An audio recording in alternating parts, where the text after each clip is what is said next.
Afternoon, audience. Please like the video, subscribe, and comment. Follow me on Twitter, JVM Podcasting, Giovanni Mafucci Podcasting. Listen, I want to get into this video about Conor Mcgregor.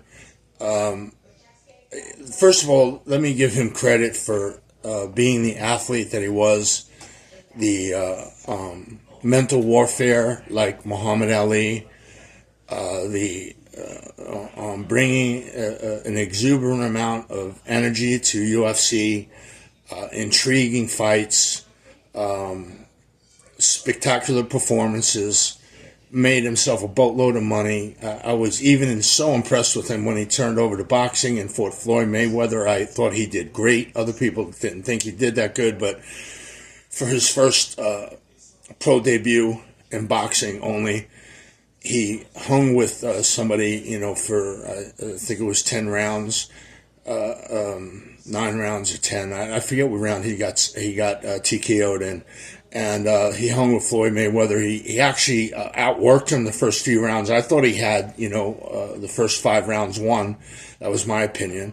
But then Floyd made adjustments, and Conor didn't make adjustments to his adjustments. But now let's get into, he fired Mike Perry. Mike Perry just fought Jake Paul and got stopped. And Conor McGregor is a part owner in bare knuckle fighting. And, he had Mike Perry under contract. Mike Perry had 5 bare knuckle fights. I think made himself about $1 million on his 5th fight. He did really well in that league. It generally pays out about $20,000 for your first bout, and approximately about that. And but Conor was, supposed to make the UFC debut 303, and then pretty much at the last minute, about a month out, said, "Oh, I got an injury." Didn't specify the injury. Other people knew what the injury kind of was. And pulled out of the fight. I knew he was never going to make that card. I just knew it. When I seen him, he was on a lot of hormones, and they make you look really good. They make you look like you're in better shape than what you are.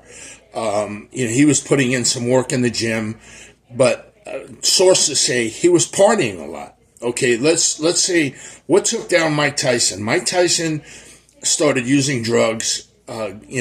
First of all, got away from Caton and Jacobs, his managers that had him a net worth of $460-something million. Don King ended up taking everything from Mike Tyson. I think he even played a part in taking his freedom, set him up, but that's just my personal opinion. But what enabled him to go down like that was he was an addict, a bad addict, and then made some poor decisions, which led to his incarceration, which led to Don King suing him, which led to Tyson ended up broke. Then Mike Tyson, thank God, he had this name through the globe. Everybody knew who Mike Tyson was, the heavyweight champ of the United States. And because he had that name and what he did, his spectacular boxing bouts and stopping people in an executional fashion that nobody ever had seen before from a heavyweight, stopping people that early, knocking them out with brutal punches and speed, really fast speed, and the slip style, slipping back and forth and weaving, and it was very effective, Cus D'Amato style. And then when Cus died, Kevin Rooney started training him, and then he got away from all the white people and back in 1992 and went with Don King and a different promoter, and that was the start of his decline. But the coke was the other part of it. Conor McGregor is a washed-up addict right now. He's got $180 million net worth. And he's got a lot of money. And I hope that, Conor, you get your SHIT together quick, because you're a good dude, man. And you're headed for a train wreck. Drugs lead everybody to a train wreck. No matter what their net worth is, they lead to a train wreck in humanity. And because they go against the laws of God, the laws of nature, the laws of the human race, the laws of morality. And Conor and inside sources have seen him partying, a lot of drinking and a lot of coke. And a lot of people close to him have leaked that out. So that's a fact. I think that played a part in him not showing up at UFC 303. But the fact that he fired Mike Perry because Mike he got stopped by Jake Paul, and rightfully so. I don't know what Conor was thinking, saying Mike Perry's going to beat Jake Paul. You could see the way. Conor fought. I don't know. Maybe that that you're a good fighter doesn't mean you have a good eye for boxing or MMA, or you're a good trainer. That doesn't make you a good trainer. I know a lot of great fighters that suck training people. I mean, suck. They're some of the worst trainers, actually. And then there's a couple that defy the laws of gravity and become very good trainers especially jiu-jitsu guys. But back to Conor McGregor, he fired Mike Perry, and you could have seen. I called that. I podcasted that he was gonna. There's no way. I don't even think he was going to land a punch on Jake Paul. He might have landed like 3 clean punches on Jake Paul the whole fight.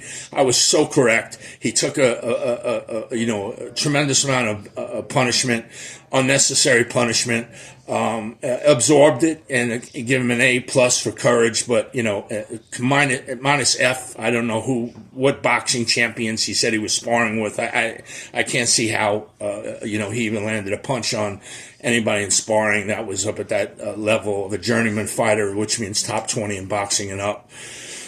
But to Conor, he's right now pretty much a washed-up addict with a lot of money. I hope, Conor, you get it together, for the sake of just who you are and the people that loved you. You're beloved, but you're headed for a train wreck. And I did it in my life. I had to become sober. God delivered me from drugs and alcohol, and I pray that you know Christ at an intimate level, Conor, and then you stop the madness, and before you end up somehow with something you never could foresee. When you're on drugs, you're going down a wrong road, man. When you're down a wrong road, anything could happen. God bless, and like and subscribe and comment.